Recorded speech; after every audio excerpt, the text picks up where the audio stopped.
Mjeku çudit botën, djathi çdo mëngjes shëron këto 5 sëmundje, ja kush duhet ta konsumojë menjëherë. Shkencëtarët pohojnë se ngrënia e 40 gram djathë çdo ditë është e mjaftueshme për të ulur rrezikun e sëmundjeve të zemrës dhe goditjeve në tru. Kjo gjetje për zemrën vjen nga një analizë e 15 studimeve vëzhguese që analizuan efektet e marrjes së djathit në rrezikun kardiovaskular. Bashkëautori i studimit Li Qing punon në Departamentin e Ushqyerjes dhe Higjienës në Universitetin në Shkollën e Shëndetit Publik të Universitetit Sokou në Kinë. Ai dhe kolegët e tij publikuan rezultatet e kërkimeve të tyre në revistën shkencore European Journal of Nutrition. Para se të fillojmë, bëni një like videos dhe ju lutem klikoni subscribe, do të na ndihmonit shumë. Djathi është padyshim një nga ushqimet tona më të preferuara. Përmban lëndë ushqyese që janë të dobishme për shëndetin, të tilla si kalciumi, zinku, vitamina A dhe vitamina B12. Por ka edhe shumë yndyrna të ngopura të cilat mund të rrisin nivelin e kolesterolit. Kjo nga ana tjetër rrit rrezikun e sëmundjeve në zemër dhe goditjeve në tru. Studimi megjithatë tregoi se djathi mund të ketë efekte të kundërta për shëndetin kardiovaskular. Rreziku i sëmundjeve të zemrës reduktohet deri në 18%. Në total, 15 nën studime përfshin më shumë se 200.000 pjesëmarrës. Efektet e konsumit të djathit u analizuan gjatë një dekade. Shumica e studimeve përfshin individ që nuk kishin sëmundje kardiovaskulare në kohën e studimit. Analiza tregoi se në krahasim me ata që hanin shumë pak djathë, ata që hanin normalisht kishin deri në 18% më pak gjasa të zhvillonin sëmundjet kardiovaskulare, deri në 14% më pak gjasa për të zhvilluar sëmundjet koronare të zemrës, deri në 10% më pak gjasa për të prekur nga goditja në tru. Shkencëtarët raportojnë se këto rezultate ishin më të forta te ata pjesëmarrës të cilët konsumonin rreth 40 gram djathë çdo ditë. Si përfundim ata citonin: "Kjo analizë e studimeve vëzhguese sugjeroi një korelacion jo linear të anasjellt midis konsumit të djathit dhe rrezikut kardiovaskular. Konsumi i djathit brenda normës së lejuar do të japë rezultate fantastike për shëndetin tuaj", citoi studimi. Ndoshta nuk e dini më herët, por mëngjesi është vakti më i përshtatshëm që do të përfitoni nga vlerat e djathit të bardhë. Prandaj bëni mirë që këtë produkt ta shtoni me patjetër në tavolinën tuaj për të marrë përfitimet dhe për të mbajtur larg gjithashtu edhe komplikacionet. Në këtë video, sipas Healthline, do të rendisim arsyet pse djathi i bardhë duhet të konsumohet çdo mëngjes dhe cilat janë të mirat ushqyese që ai do të ofrojë në të mirë të shëndetit tuaj. Djathi i bardhë, i konsumuar në mëngjes, është gjithashtu më i lehtë për t'u tretur. Djathi i bardhë është një produkt i bulmetit që organizmi ynë mund ta tresë gjithashtu edhe më lehtë. Falë strukturës së tij, enzimat e stomakut arrijnë që të shpërbëhen shumë më shpejt në të njëjtën kohë të lehtësojnë edhe përthithjen e mineraleve që ai përmban. Një vlerë tjetër është se duke qenë se ka veti të mira antiinflamatore, ai ndihmon gjithashtu edhe në tretjen e të gjithë personave të cilët janë intolerant ndaj produkteve të bulmetit. Djathi i bardhë në mëngjes do të ofrojë gjithashtu edhe një përqindje më të ulët të yndyrës. Djathi i bardhë ka të paktën 21 gram yndyrë për çdo 100 gram, duke çuar këtë në shkallën më të lartë të produkteve të klasifikuara me ushqime mirëbërëse.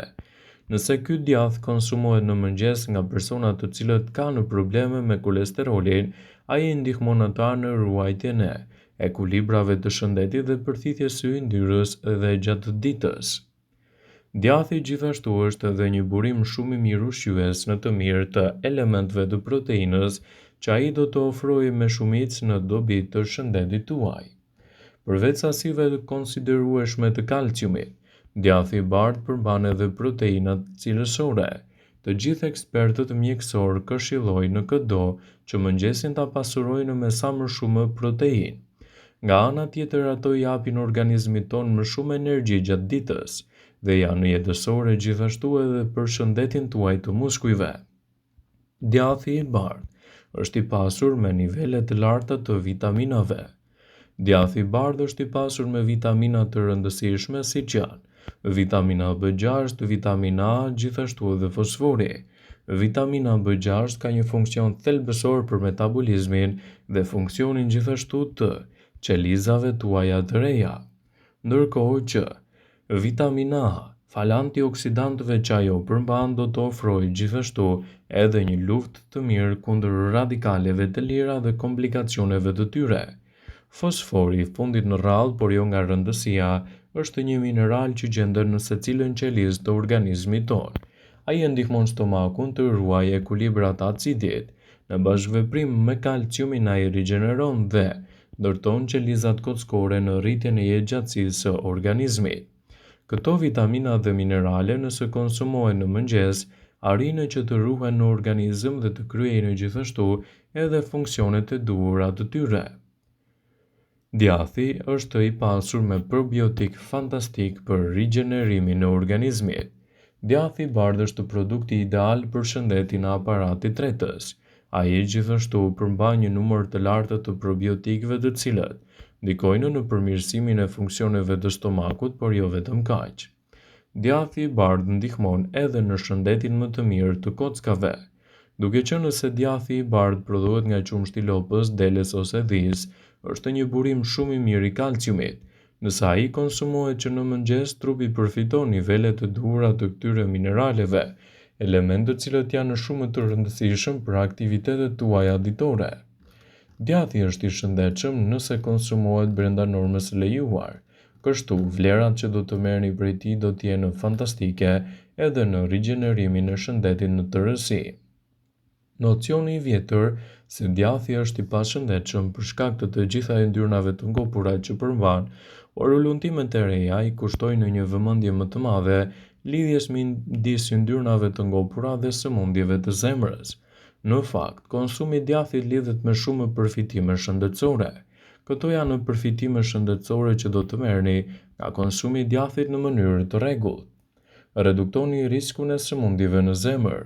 Disa studime besojnë se djathi mund të shpjegojë të ashtu quajturën paradoks francez, që francezët kanë shkallën më të ulët të sëmundjeve në zemër pavarësisht nga kulti i këtyre ndaj djathit dhe ushqimeve të tjera të pasur me yndyrë siç është edhe gjalpi.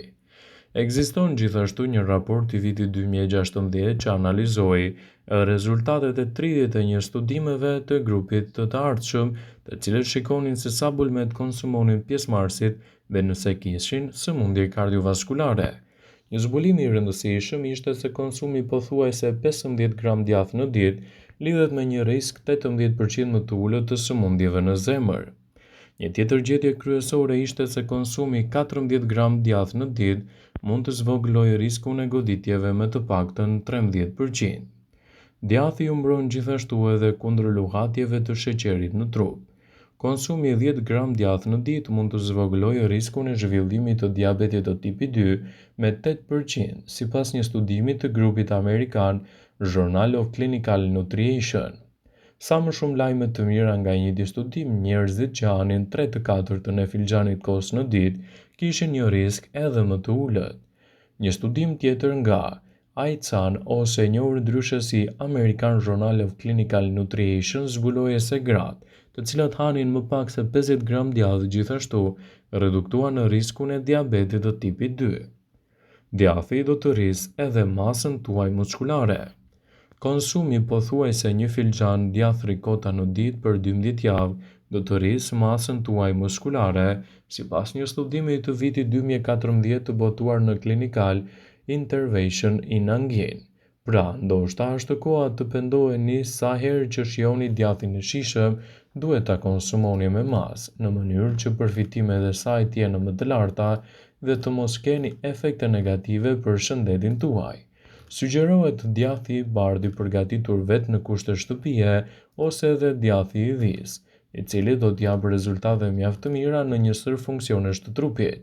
Po ju, çfarë djath konsumoni gjatë ditës dhe cili është lloji i djathit të cilën e keni më shumë të preferuar për të konsumuar vazhdimisht? Lini një koment në këtë video. Vëmendje, ju bëjmë me dije se informacionet në këtë video kanë për qëllim që të plotësojnë, të mos e zëvendësojnë në këshillat e mjekut tuaj ose të ofruesit të kujdesit tuaj shëndetësor. dhe nuk ka në përqëllim që të mbulojë në të gjitha përdorimet e mundshme, masat paraprake, ndërveprimet ose dhe efektet e tyre negative për shëndetin tuaj. Pasi ta dëgjonit këtë video, do ju ftoja t'i bënit like dhe ta shpërndanit atë në profilin tuaj në mënyrë që të informohen dhe miqtë e tu.